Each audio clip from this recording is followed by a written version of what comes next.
So we've been spending a lot of time this semester on review on linear functions. And just to review, a linear function looks like a straight line. Okay, the parent function is y equals x or f of x equals x. Standard form is ax plus by equals c, and our good friend slope-intercept is y equals mx plus b. Don't forget point-slope form. Point-slope form, I'll just put a little out here, point slope is y minus y1 equals m times x minus x1. And remember, just to make sure we don't accidentally mess up, it's probably a good idea to put your x1 and y1 in parentheses to make sure you don't forget to substitute in parentheses as well. The domain of a linear function is all real numbers, as is the range. Now remember, obviously, as always, if we have a situation, the situation is going to change that. A situation is going to put limitations. So while my function has a domain and range of all real numbers, my situation may not. Okay. What that means for the linear parent function is that whatever x is, y is also. So if x is 7, y is 7. If x is 3, y is 3. If x is negative 3, y is negative 3. X is 0, y is 0. X is the square root of 75. So is y. Okay? When we graph those points, what we end up with is, hold on, as soon as I get, there it is. What I end up with is a graph that perfectly bisects the, I forgot negative 3, 3, but that's okay. A line, that perfectly bisects quadrant 1 and quadrant 3, okay? So it bisects, which means cuts in half, quadrant 1 and quadrant 3. Okay, so this is quadrant 1, 2, 3, 4. It cuts quadrant 1 and quadrant 3 in half, and it's also proportional. Okay, so that's what our linear functions look like. Now, quadratic functions are different because quadratic functions, well, there's a lot of things that are different about them. The first thing that's different about them is that they have a squared variable and they look completely different. Okay, that's everything. So they're all different, but they're especially the things that are different about them. I mean, they've got x's, they've got numbers, they've got coefficients and constants. But my parent function, instead of being y equals x, is y equals x squared. In function notation, of course, that is f of x equals x squared. Okay? Standard form is f of x equals ax squared plus bx plus c. And we're going to write this down. We're not going to talk about it yet. We're going to talk about it in a couple of days, but we're going to talk about another form called vertex form. Okay? And vertex form is, let's see if I get this right. It is f of x equals, let me get out my trusty formula chart here if I can find it. Of course I can. Ah, there it is. F of x equals a times x minus h squared plus k. That's crazy looking. I get that. Okay, it's not something we've seen before. But I promise you, by the time we get done with this unit, you will totally understand what that formula means. Okay, so let's think about what we might see when we look at one of these. Functions. So let's write some points down. Let's start with negative 3, negative 2. Oh, by the way, sorry about that. The graph looks like that. It's called a parabola. As we discussed in one of my classes, if you say that it looks like a parabola, that sounds like Ebola. And we don't want that in math class. So it's a parabola. That's how we correctly describe it. Let's get back to this table. We have negative 3. Let's go negative 3, negative 2, negative 1, 0, 1, 2, 3, 4, 5. Okay? So when I actually go into my calculator, if I were to, which I've done about 12 times, so I don't need to anymore. Sorry, somebody's... bench. Your mother is looking for you. Natalie Hernandez. Please report to the back bench. Your mother is looking for you. Okay. I think it's going to be all right. Okay, let's keep on going with our math. Okay. 9, 4, 1, 0, 1, 4, 9, 16, 25. That's right. I'm awesome. Okay, so let's plot those points. Okay, so the first point I plot, well, I guess I could start at -3, 9, -2, 4, -1, 1, 1, 1, 2, 4, 3, 9. Now, a lot of you are going to try and plot that like this, okay? What's wrong with this is that just because my table only starts at -3, that does not mean that I only have values starting at -3. This is a really common error that you guys make when you're writing domain and range. You only put the values that you can see, but remember, this is a function. There's no limit to there's a limit to what I can see on this graph, but those values keep going. I've got arrows here that tell me that. Okay, so because they keep going, I have to make sure that I put those arrows there. I mean, and even still here, I can see I've got 16, 25, and if I had kept going this way, I'd have -4, -4, 16, -5, 25. I would keep going in both directions. Okay, so that's the first thing. All right, now, when I look at this graph, the first thing I see is right here, my good friend, the vertex. Okay, so the vertex is a very interesting, very rich point. It's a it tells us a ton of information. Okay, so first thing I know about the vertex is that we call it sometimes the turning point, because it literally is the point at which the values start going in the other direction. I'm going negative, I'm getting more negative, I'm getting more negative, and boom, right there at 0, it turns around and starts going positive again. You can see the same thing happening here with my y values. I'm getting 9, now I'm down to 4, now I'm down to 1, now I'm down to 0. Whoa, whoa, I'm going back up to 1, 4, 9. This point, this vertex is where my graph turns around and starts going the other direction. It's where my data turns around. So we sometimes call it the turning point, and it's a pretty apt description. The other thing about the vertex is that its coordinates are h, k. Now this looks like straight up crazy talk, but you see those same h's and k's in vertex form, which suggests, as it should, that I can get the vertex. If I see an equation in this form, I already immediately know what the vertex is, and we will talk about that a little bit later, and you will love vertex form. I did not love vertex form. I gave it a chance. It's awesome. Okay, so we know about the vertex, we know about the turning point, we know that its coordinates are hk. And just to give you an example, what that means is, let's pretend my vertex was 3, 5. That would mean the x part of my vertex was h, and the y part of my vertex was k. It's kind of like when we use point slope form, we have y1 and y2, I mean x1 and x1 and y1.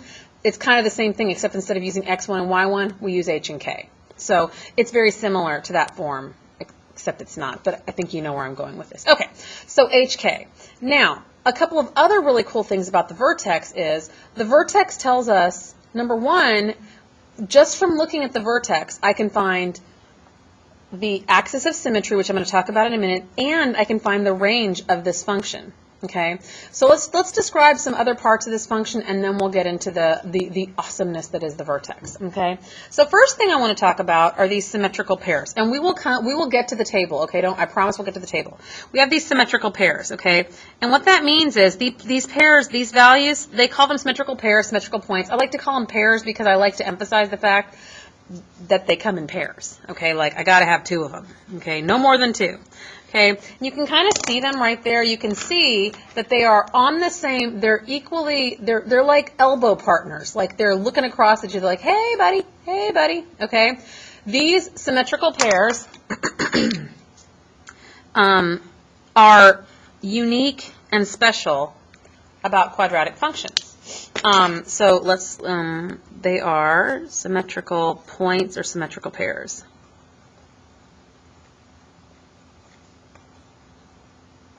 Okay, so those are symmetrical pairs.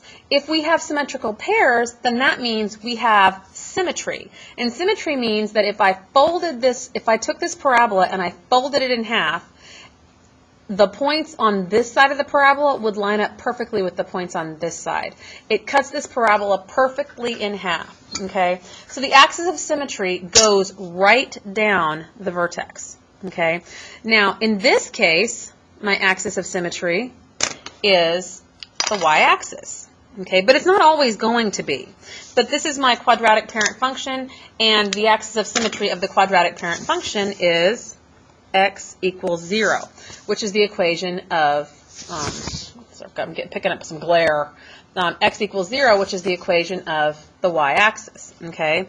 And we call this the axis of symmetry, okay? And the equation of the axis of symmetry in general, okay, so let's talk about the axis of symmetry. The equation is x equals h. And again, that h comes here. So for this one, my axis of symmetry is x equals 3. Okay? Again, this is information I pulled right out of the vertex. Okay? The vertex is super duper useful. Okay? Now, it always goes, we're going to put that, and then we're also going to say it always goes through the vertex. Okay? Now, the vertex also tells me what my minimum or maximum is. Because it tells me my domain, well, I'm sorry, my range, it also tells me whether what my lowest value that I could have or my highest value, depending on which way it's pointing. If I have a I have a minimum when my parabola is pointing up, because if you look, I head down and then I come right back up. I never go lower for the parent function. I never go lower than 0. That's the lowest y value I have.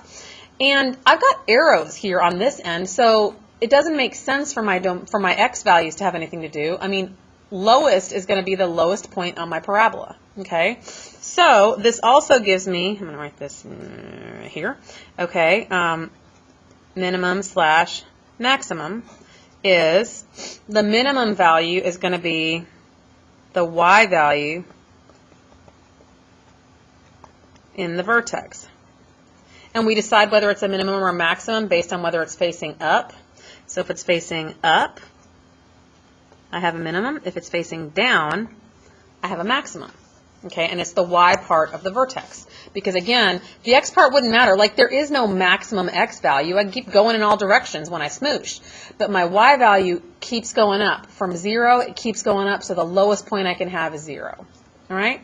So now we've got all that useful information. Before I go on to domain and range, I want to talk about how I can find that same information in the graph. I'm sorry, in the table, okay?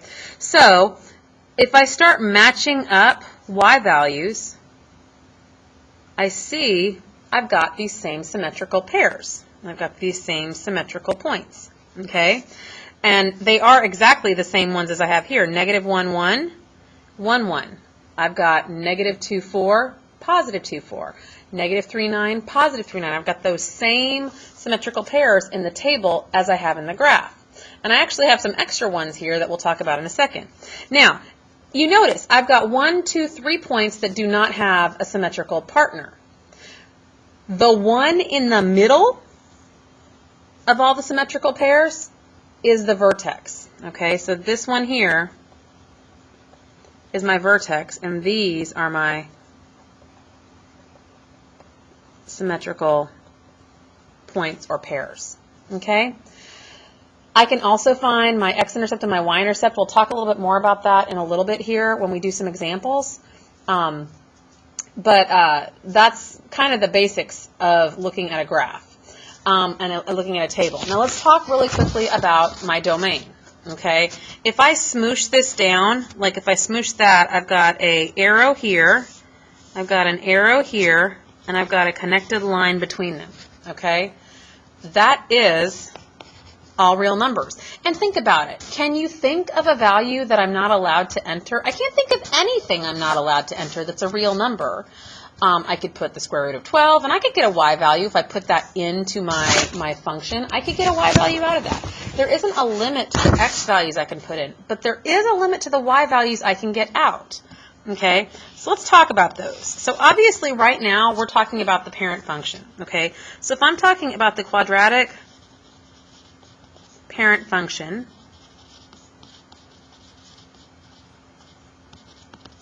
okay, I can have y values that are greater than, because look, they're all pointing up. I can have y values that are greater than or equal to 0, because 0 is the smallest value I have.